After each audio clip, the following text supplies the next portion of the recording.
मैं पूजा में आ जाऊंगी माँ जी।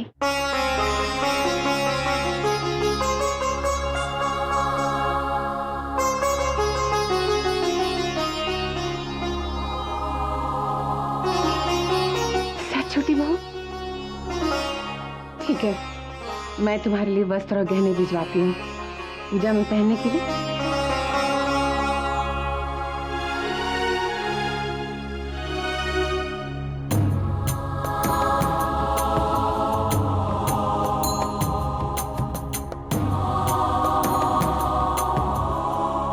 एक कप गर्मा गर्म चाय पीने के बाद मैं तुम्हें अपने हाथों से तैयार करूंगा। लो, बताओ तुम्हें आज कौन सा रंग पहना है? मैं भी निकाल। सुनिए, अलमारी से कोई कपड़े मत निकालिएगा। आज पूजा है, पूजा के वस्त्र और गहने ही पहनने पड़ेंगे।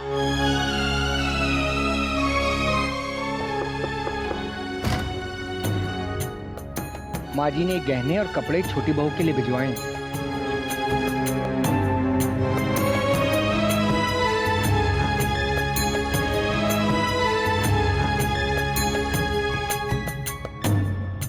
राधिका, इस हालत में पूजा में शामिल होने की कोई जरूरत नहीं है। तुम यहीं आराम करोगी। समझने की कोशिश कीजिए ना, ये पूजा बहुत आवश्यक है। आप मुझे पूजा के वस्त्र और गहनों में तैयार कर दीजिए ना। तुम्हें समझ में भी आ रहा है राधिका तुम क्या कह रही हो? ऐसे गहने ऐसे कपड़े पहनकर तुम्हारी हालत और भी खराब हो जाएगी। राधिका, ये गहने बहुत भारी हैं, तुम्हें चुभेंगे। देखिए, ऐसा कुछ नहीं होगा, ये सब शगुन है। और वैसे भी मैं ये वस्त्र और गहने थोड़ी देर के लिए तो पहनने वाली हूँ। और ये पूजा तो हमारे लिए हो रही है ना, संतान प्राप्ति के लिए, इस घर की खुशी के लिए। कारण कोई भी हो, ये पूजा आज नहीं होगी। अगर संकल्प लेकर पूजा टाल दी जाए तो बहुत बड़ा अपशकुन होता है। राधिका, मैंने एक बार कह दिया सो कह दिया। दोष लगता है तो लगे। अपशकुन अगर होता है तो हो। सारे घर को अगर बुरा लगता है तो भले ही लगे, लेकिन तुम इस पूजा में नहीं बैठोगी।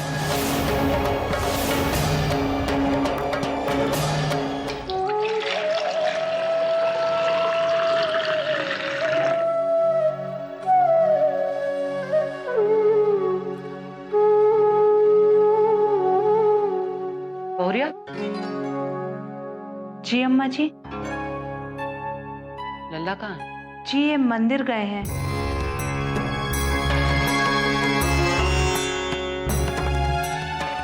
क्या बात है अम्मा जी, आप बहुत परेशान लग रही हैं। रात भर सोई नहीं क्या? तोको का पड़ी है? का फिक्र है तोको? तो सगी बिटिया घर के बाहर भटक रही है। अम्मा जी, आप विशाखा की चिंता मत कीजिए, वो तो मुंबई भी पहुंच गई होगी। तू जाना चाहेगी क्या मुंबई बिटिया से मिलने? मुंबई यहाँ वृंदावन में ही है, दवा खाने के पीछे। मैं समझी नहीं अम्मा जी। तोर बिटिया यहाँ वृंदावन में ही है, पूरब के घर।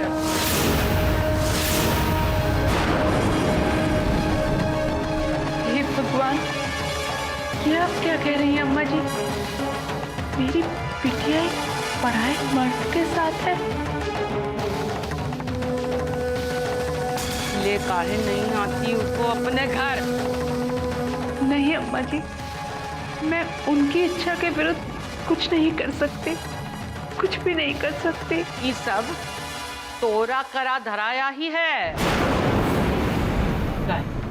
झूठे आंसू काहे बहा रही है? तोरे लिए तो राधिका सगी बेटी है ना, विशाखा तो पराई है। इससे पहले कि सगरे ब्रजवासियों को पता चले, को वहां से निकालना बहुत जरूरी है। पर अम्मा जी, विशाखा मुंबई नहीं जा रही तो फिर वो कहाँ जाएगी? वो सब मुंह पे छोड़ दे, हम वो सब देख लेंगी।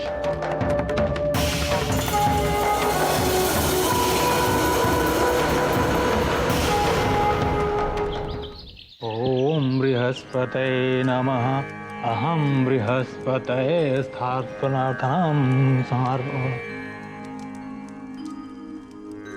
बहन जी पूजा शुरू करें। प्राण प्रतिष्ठा हो चुकी है, राज पुरोहित आ जाए तो पूजा का कार्य आरंभ किया जाए।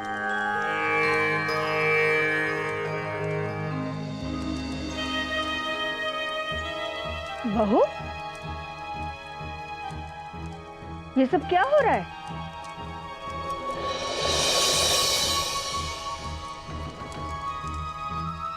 हमारी रात को बात हो चुकी थी ना कि आज पूजा नहीं होगी। जी माँ जी, बात तो हुई थी, पर संकल्प लिया जा चुका था और सारी तैयारियां हो चुकी थी, इसलिए क्या? तुम्हें पता है ना पूजा क्यों नहीं रखवा रहे थे? छोटी बहू की हालत ऐसी है ही नहीं कि वो पूजा में बैठ सके, और फिर भी तुमने इतना बड़ा तामझाम। माँ जी आप तो जानती है ना ये पूजा कितनी आवश्यक है। छोटी बहू की तबीयत से ज्यादा आवश्यक नहीं। माँ जी छोटी बहू ने खुद हाँ कहा है पूजा के लिए। मैंने सारी तैयारियां की ही इसीलिए क्योंकि उसने कहा था कि वो पूजा में आएगी। नहीं, राधिका इस पूजा में नहीं आएगी।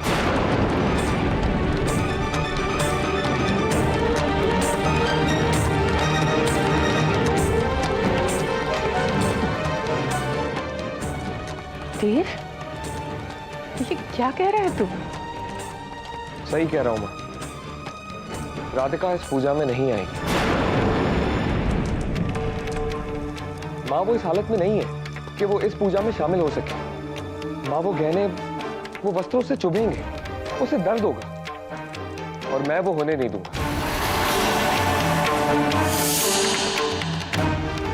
देव, हमने पूजा का संकल्प लिया है। अगर आपने ये संकल्प लिया है तो आप ये संकल्प तोड़ दें।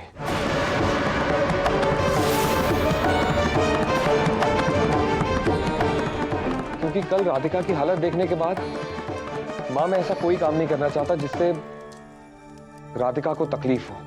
इतना मतभेद है जब परिवार वालों के बीच में, तो हमें यहाँ क्यों बुलाया गया? और तो और प्राण प्रतिष्ठा भी पूरी हो गई।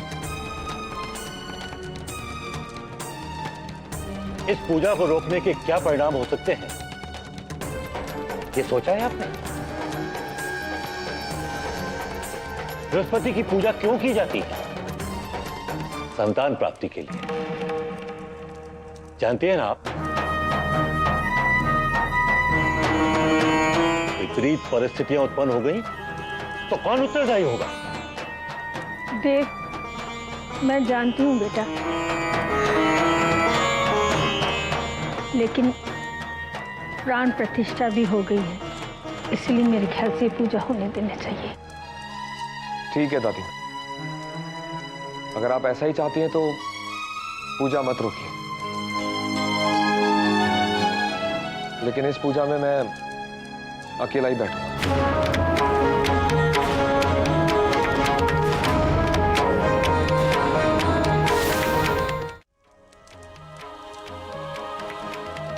महान जी, आप मेरे साथ ये पूजा शुरू कर सकते हैं। मेरी पत्नी राधिका इस पूजा में नहीं आएगी। ये कैसी बातें कर रहे हैं आप राज पुरोहित हैं, नियमों से अनजान नहीं। ये पूजा आपकी पत्नी और आपके लिए रखी गई है। इस पूजा में आपकी पत्नी का आपके साथ बैठना अति आवश्यक है। पर मेरी पत्नी वो वस्त्र और गहने पहनकर नहीं बैठ सकती। आप गहनों के भार की बात कर रहे हैं। आप इनका महत्व नहीं जानते।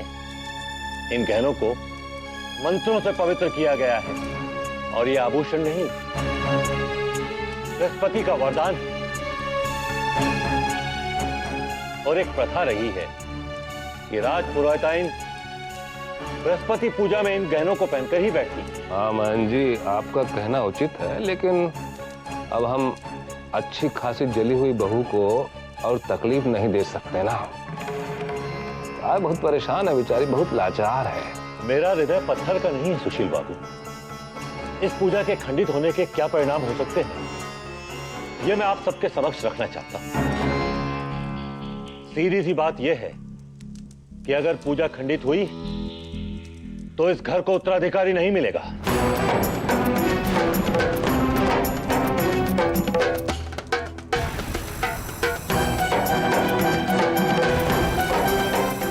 बृहस्पति का आह्वान हो चुका है, उन्हें कुपित किया गया तो उनके प्रकोप को सहने के लिए तैयार भी रहिएगा। या तो छोटी बहू इस पूजा में बैठेगी या ये पूजा खंडित होगी। जो पूजा मेरी राधिका को तकलीफ दे रही है, तो अच्छा यही होगा कि पूजा खंडित हो जाए।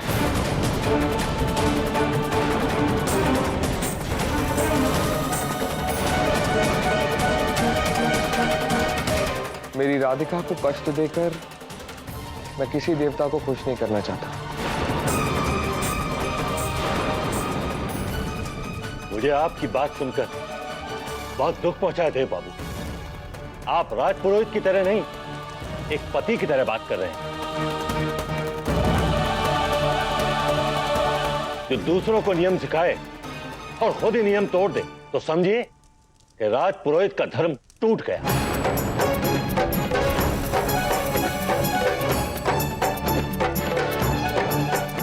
ऐसा मत कहिए महन जी, मैं देव को समझाती हूँ, पूजा खंडित नहीं होगी। दादी माँ, जो दोष लगेंगे वो मुझ पर लगेंगे और मैं वो सारे दोष सहने के लिए तैयार हूं। अगर आप लोगों की यही मंशा है तो ठीक है।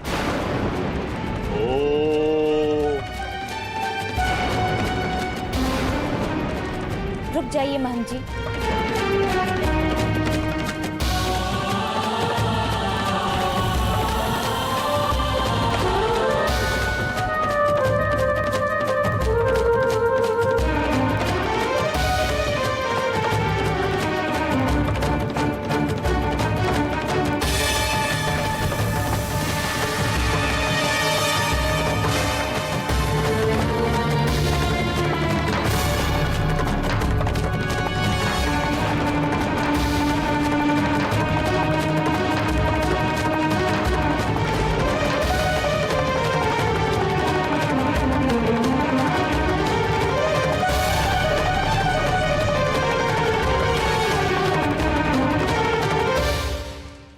ये तुमने क्या किया राधिका? मैं अपना कर्तव्य निभा रही हूँ। ये पूजा खंडित नहीं होनी चाहिए, क्योंकि ये पूजा उस संतान के लिए की जा रही है जिसका इस परिवार को कब से इंतजार है। अगर मैं ये पूजा करके बृहस्पति का आशीर्वाद लेती हूँ तो इसमें पूरे परिवार की भलाई है और परिवार की खुशी के आगे मेरा दर्द कुछ भी नहीं है। मत रोकिए मुझे,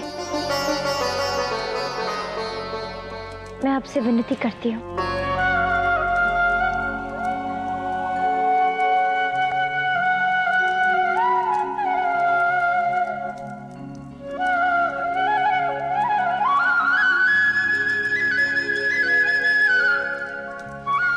विलंब के लिए मैं क्षमा चाहती हूँ महंत जी। पूजा आरंभ कीजिए। राजपुरोहित जी, आप पूजा के वस्त्र पहन के आ जाइए।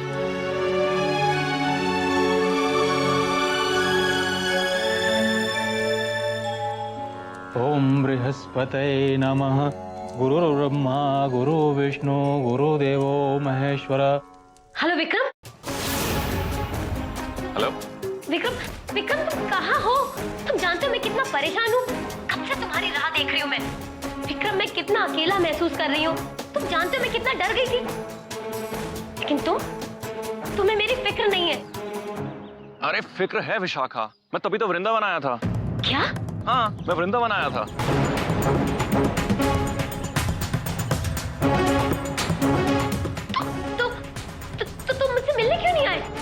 अरे तुमने जो मुझे पता दिया था मैं वहां पे गया भी था, और वहां पे एक आदमी बोले कि यहाँ पे कोई विशाखा रहती ही नहीं है।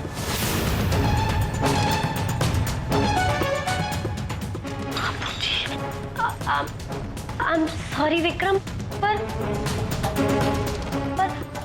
तुम अभी कहाँ हो? अभी मैं दिल्ली आया हूँ किसी काम से। Hello hello hello hello hello Vikram, Vikram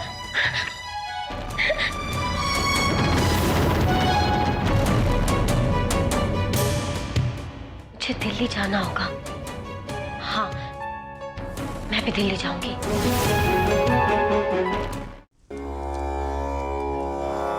पीला रंग गुरु का रंग, उनकी कृपा दृष्टि हम पर बनी रहे, इसलिए पीले वस्त्र धारण करके पूजा करते हैं। ये रंग समृद्धि और वैवाहिक सुख का भी प्रतीक है, इसीलिए पीली वस्तुओं का दान भी किया जाएगा।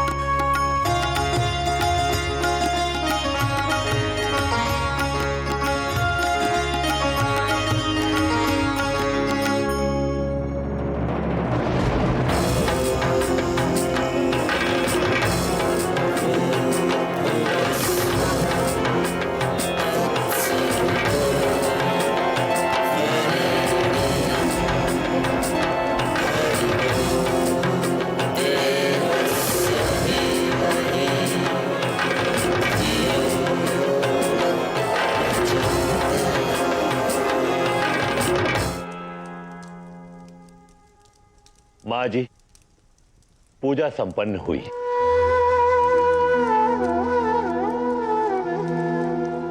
आपकी छोटी बहू सच में बहुत महान है। मैं उनका कष्ट देख रहा था, फिर भी वो पूजा में बैठी रही। उनके माथे पर एक शिकन भी नहीं आई। भक्ति की सही मिसाल इसे ही कहते हैं। मैं पूर्ण विश्वास के साथ कह सकता हूं कि बृहस्पति देवता प्रसन्न हुए होंगे और वर और वधू को आशीर्वाद देंगे। बहुत ही जल्द वर वधू की गोद में बाल गोपाल खेलेंगे।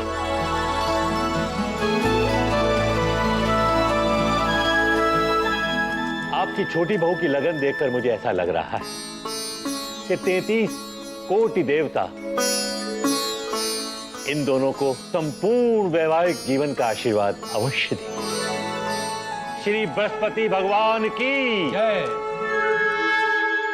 चलो आगरा आगरा, चलो 12:30 वाली आगरा आगरा, जल्दी करो चलो। ये दिल्ली जाने वाली बस कब तक आएगी? बस अभी आती होगी।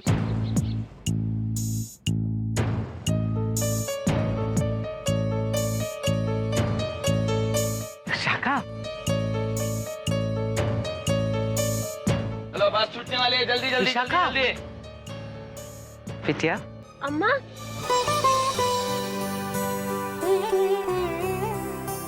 बिटिया, हम बहुत खुश हैं कि तूने दिल्ली जाने का निर्णय ले लिया। पर आपको कैसे पता? हम पूरब के यहाँ गई थी, वहां से पता चला कि तू दिल्ली जा रही है, तो हम भागती हुई यहाँ आ गई तोरे मगज में थोड़ी अकल डालने के वास्ते। मतलब? देख बेटी, तू तो एक काम करियो, वहां जाके सबसे पहले अपना हक जमा लियो। कोई चाहे कुछ भी कहे, तू बस घर पे कब्जा कर लीजो। चलो दिल्ली दिल्ली दिल्ली दिल्ली दिल्ली, चलो दिल्ली। अम्मा, मेरी बस आ गई है, मैं चलती हूँ। हाँ, चलो दिल्ली 1 बजे वाली, दिल्ली दिल्ली दिल्ली। चलो दिल्ली दिल्ली दिल्ली 1 बजे वाली दिल्ली। अच्छा अम्मा, अब हम जाते हैं।